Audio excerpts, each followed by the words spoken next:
अब जैसे मैं नॉवेल्स पढ़ता हूँ, अभी मैं पढ़ रहा हूँ राग दरबारी श्रीलाल शुक्ला की। एक आदमी है उसमें गांव में, उसका नाम है मंगल, लेकिन गांव वाले उसे सनीचर कहते हैं। अब यहाँ में क्वेश्चन मार्क लग गया कि भाई जिसका नाम मंगल उसको मंगल को सनीचर काहे कह रहे हो। तो एक वैद्य जी है गाँव में, वो उनकी दुकान पे बैठता है और भांग घोटता है। जो लोग पीते हैं उनको तो पिलाता ही है, जो नहीं पीते हैं उनको भांग के फायदे बता के पिलाता है। तो जब किसी को नशेड़ी बनाओगे तो तुमको मंगल कहेगा वो।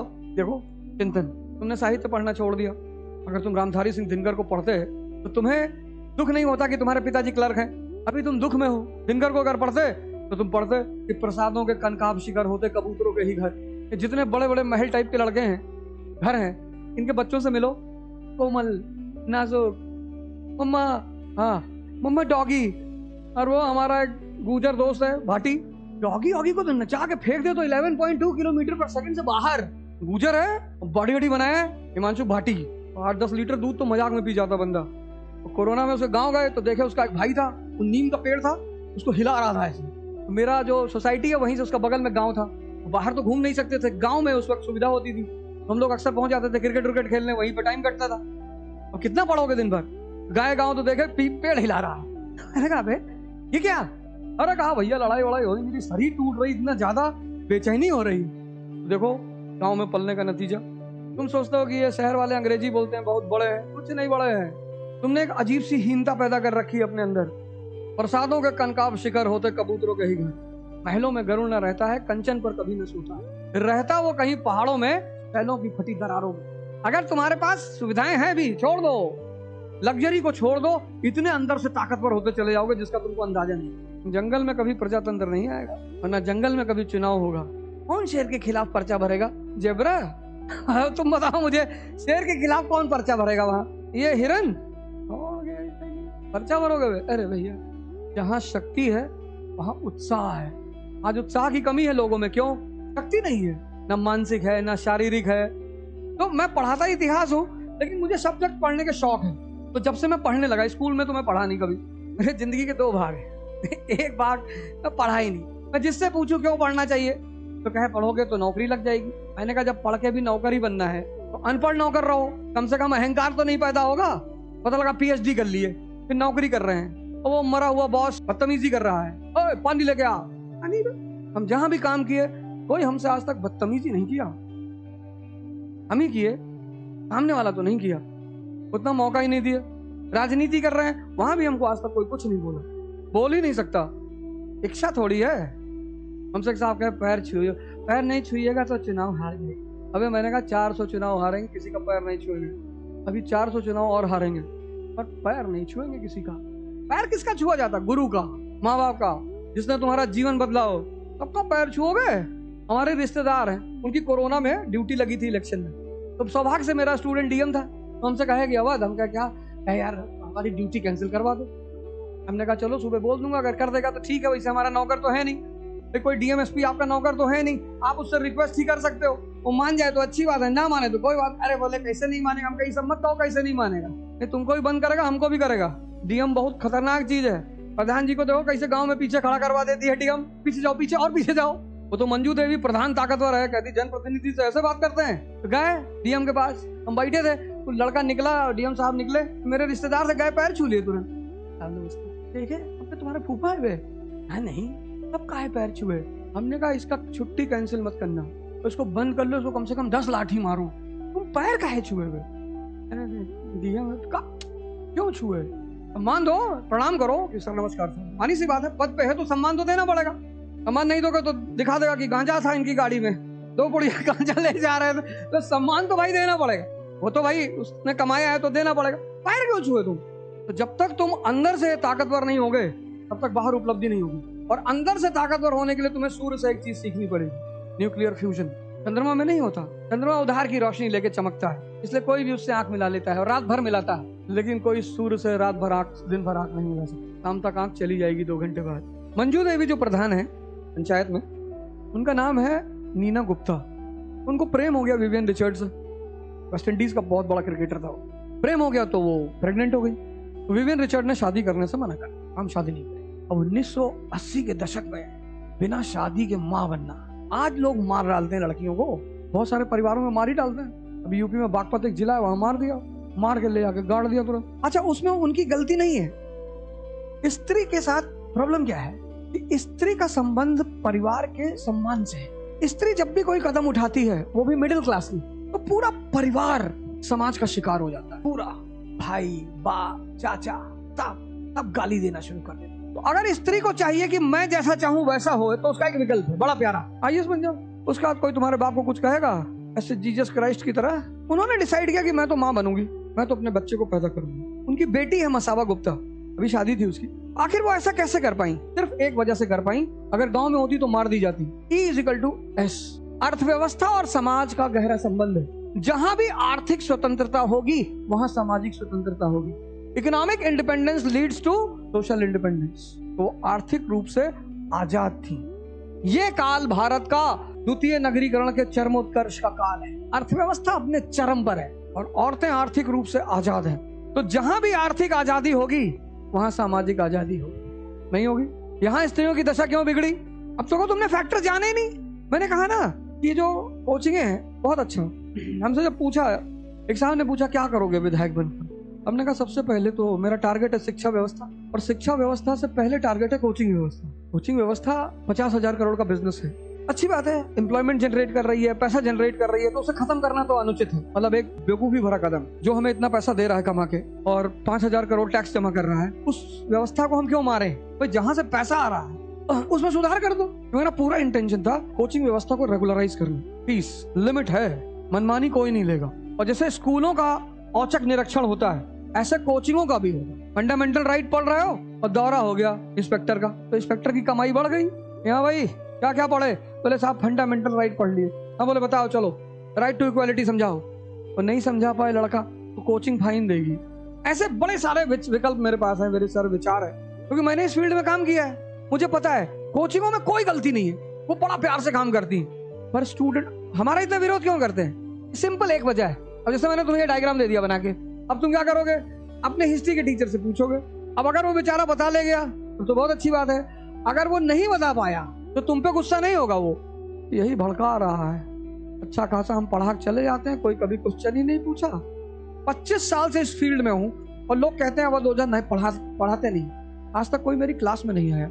मैं इंतजार कर रहा हूँ किसी एक आदमी का जो आए क्लास में बैठे, हमसे 10 ठो सवाल करे। बस सोशल मीडिया पे लिखते हैं यूट्यूब, उसका मैं बुरा नहीं मानता, क्योंकि जैसे कुत्ते का काम भौंकना है, ऐसे हिजड़े का काम है गाली देना। देखो कैसे घूम घूम के गाली देते रहे, और उनकी गाली आशीर्वाद मानी जाती है। इससे ज्यादा कर ही क्या सकते हो? और सामने पड़ जाओगे तो भगवान जाने क्या होगा। सामने कोई नहीं पड़ा, मैं तो एक्सीडेंटल टीचर हूँ ना, हमसे बदतमीजी थोड़ी कर सकते हो। आमतौर पे टीचर की क्या कॉन्सेप्ट है इंडिया में? अबे टीचर है, चलो हम गलती से टीचर है, हमारे अगल बगल मत आना। हम जब चुनाव लड़ने गए तो हमसे पहले 15 दिन तो बड़ा मजा लिया लोगों ने। अरे ऐसे थोड़ी होता है। हम भी बैठ के, मेरी आदत है वॉच करने की, हर आदमी को देखने की, पहले देखो क्या चल रहा है। गांधी जी से मैंने सीखा है कि एक बैग राष्ट्रीय आंदोलन में नहीं कूदना है, आराम से पहले हर आदमी को कैलकुलेट करो, कौन हाइड्रोजन, कौन हीलियम, कौन लिथियम, कौन बेरिलियम, कौन बोरॉन, कौन ऑक्सीजन, कौन सारा। जैसे पीरियोडिक टेबल में एलिमेंट होते हैं, ऐसे आदमी भी होता है। तो जो ग्रुप 8 का एलिमेंट होगा वो बड़ा शांत आदमी होगा, बढ़िया शानदार, तुमसे मिलेगा तो तारीफ करेगा तुम्हारी कि क्या तुम बेटी एक दिन आईएएस बनोगे। और जो ग्रुप 1 एलिमेंट होगा, आउटर ऑर्बिट खाली है हाइड्रोजन की तरह, तो पहले मैंने चार्ट बनाया कि कौन किस ग्रुप का एलिमेंट है, किसको गुब्बारे में भरना है, किसको ट्यूबलाइट में डालनी है। 15 दिन तक होमवर्क किया आराम से, डायरी बनाया। 15 दिन जब खत्म हो गया तो मैं तो भैया भगवान कृष्ण को मानता हूँ, बांसुरी लेके चलो, पर अगर शिशुपाल बदतमीजी करने पर उतर ही आए अब तो मारना पड़ेगा ना। तो गाली एक दिन में दे रहा है, 90 पे रुक जाना चाहिए था। और भगवान मुस्कुरा रहे हैं, फिर उसको टोक भी रहे 90 गाली पे कि भाई 90 हो गया। अरे कह रहा 100 दूंगा, 4 गोली मारेंगे, 100 गाली दे दो। ऐसे कैसे 100 दे दोगे? ऐसे कैसे गाली दे दोगे? चलो 100 दे दिए, बुआ के लड़के हो, कोई बात, पर लिमिट है ना। इस देश का जो सबसे आइडियल भगवान है वो है भगवान कृष्ण। बदतमीजी मत करो। क्यों करोगे बदतमीजी? देखो पंचायत में जो लड़के हैं, एक तो तुम बाइक पे बैठ रहे हो, ऊपर से रात में उसको फोन करके गाली दे रहे हो, जानबूझ के बदतमीजी कर रहे हो। भाई सोसाइटी है, ड्राइवर किसी दिन गलती से पार्क कर दिया, भाई साहब आए, कॉल बेल बजाए, मेरे घर बाहर आए, मैंने कहा जी भैया है, मैं बहुत कुत्ता आदमी हूँ। इतने गुस्से में थे वो, तो मैंने उनसे सिर्फ इतना पूछ लिया कि ब्रीड कौन सी है। अब जब तुम ही बोले हो, खुद ही बोले हो कि मैं बहुत कुत्ता हूँ, मैंने कहा जर्मन शेपर्ड हो, रॉटवेलर हो, शिट्जू हो, तो भैया देसी हो, ब्रीड बताओगे तो उसी हिसाब से तो बात करूंगा। वो और गुस्सा हो गए, बदतमीजी कर रहे हो, हम अपने ही बोले हो भाई यार करेंगे, जा कर जा, अब वहीं खड़ी होगी गाड़ी।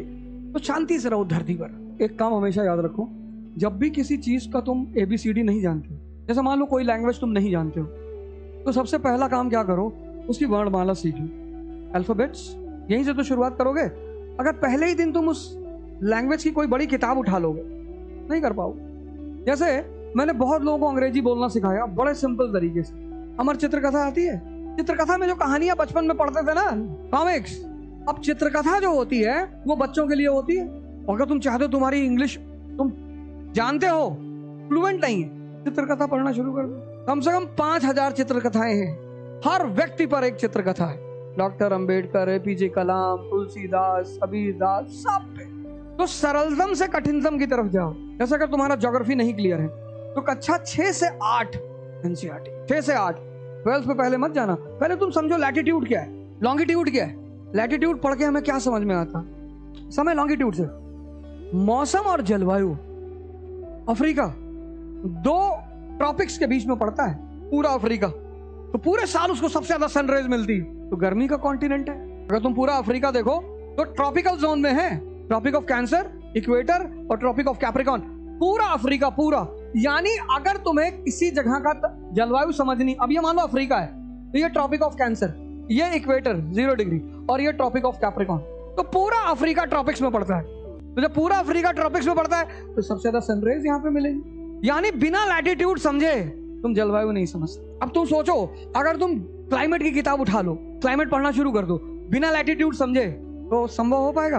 नहीं हो पाएगा। ऐसे 8 देखो, थिंकिंग यार, क्रिटिकल थिंकिंग का एक बड़ा प्यारा तरीका ये है, मैंने कहा ना कि तुम चिंतन नहीं करोगे तो वो अप्रोच आएगी नहीं। देखो, पंचायत सीरीज तुमने भी देखी, पंचायत मैंने भी देखी। अगर मैं तुमसे कहूँ पहली सीरीज के 4 इंपॉर्टेंट चीजें बताओ जो तुमने उससे सीखी। पहला, अंधविश्वास को जागरूकता से दूर किया जा सकता है, भूत वाला एपिसोड, ये पहली बात है। अंधविश्वास को किससे दूर किया जा सकता है? जो देखो वही कह रहा पेड़ मेरे पीछे भागा, पेड़ मेरे पीछे भागा। उसने पूछा देखे हो? कहा देखे तो नहीं है। तो फिर वो पहले आदमी के पास, मास्टर साहब के पास पहुंचा। वो किसके मास्टर ने? विज्ञान के। कहता ठीक है कोई बात नहीं मास्टर साहब, जा रहा हूँ DM साहब को बताता हूँ इस गांव में एक विज्ञान के मास्टर हैं, उनके पीछे भूत चल रहा है, उनको भूत दिखाई पड़ता है। तो बेचारे मास्टर साहब रात में आते, कहते भैया ये मत करना, सस्पेंड हो जाएंगे। तब कहते हैं मैंने सारी बात तो बता दी थी, एक बात नहीं बताई है। क्या? गांजा पिए थे उस दिन। अब जब गांजा पियोगे तो आसमान छूओगे, तारा मंगल तोड़ लोगे, ऐसे बुद्ध तोड़ लोगे। तब वो पहुंचते हैं किसके घर? प्रधान के घर। तब मंजू देवी बेलन लेके आती है, बहुत गुस्से में है। इसलिए नहीं कि इसने गांजा पिया था, इसके गांजा के चक्कर में एक बार वो गिरी तो घुटना फट गया, और दूसरी बार वो कहती है इस बात को, और दूसरी बार उनकी 6000 की साड़ी फट गई। ये है क्रिटिकल थिंकिंग। जब गौर से देखोगे, गौर से, ध्यान से। तुम में से कितने लोग पूछते हो क्या जॉब के साथ तैयारी हो सकती है? सचिव जी जॉब के साथ ही तैयारी कर रहे हैं। संगत का क्या रोल है? देखो वहां संगत का क्या रोल है। विकास बहुत पढ़ा लिखा नहीं है, लेकिन सचिव को जब जब सचिव दिक्कत में आते तो मोटिवेट करता है, सर प्रतिभा बहुत है आपके अंदर। संगत, इतना मैसेज है उसमें। अगर तुमसे फर्स्ट पार्ट पे एस्से लिखने के लिए कह दिया जाए, लेकिन तुमने ध्यान से देखा ही नहीं होगा। उसमें सबसे बड़ी चीज क्या है? सामाजिक जागरूकता। प्रधानपति झंडा नहीं फहराएगा, प्रधान ही फहराएगी। और प्रधान पद फंसती किस चक्कर में है? प्रहलाद चा के चक्कर में। कहते हैं एक झंडा रोड पे भी लगा दो। यही तो कहते हैं कि अगर ये बैनर रोड पे लग जाता तो लोग देखते, थोड़ा भौकाल बनता। और लोगों को देखने के छोड़ तो DM जा रही होती है, वो देख लेती है। प्रधानमंत्री कहता गाड़ी घुमाओ। वो तो सौभाग्य से मंजू देवी ने जनगण मन सीख लिया था, नहीं तो सचिव जी को सस्पेंड होने से कोई बचा नहीं पाता। मैंने कहा ना, तुमने ध्यान नहीं दिया यार। मैंने इन सारी बातों की चर्चा की है। ये देखो, ये तुम अगर इन तीनों कामों को कर लोगे, ये शुरुआत में ही मैंने इनकी चर्चा की। ये देखो कि पढ़ाई के साथ ये अनिवार्य है, और ये अकेले ही होगा, फिर ये ग्रुप में होगा। कम से कम 2 मैक्सिमम 4, 10-12 लोग मत बैठना, नहीं तो मार वार हो जाएगी वहां। और डिस्कशन मतलब ज्ञान का आदान प्रदान, वो श्रेष्ठता नहीं साबित करनी कि मैं ज्यादा जानता हूं तुम कम जानते हो। और फिर रात में सोने से पहले जो कॉन्सेप्ट तैयार किया उसको अपने हाथ से लिख लेना, खत्म।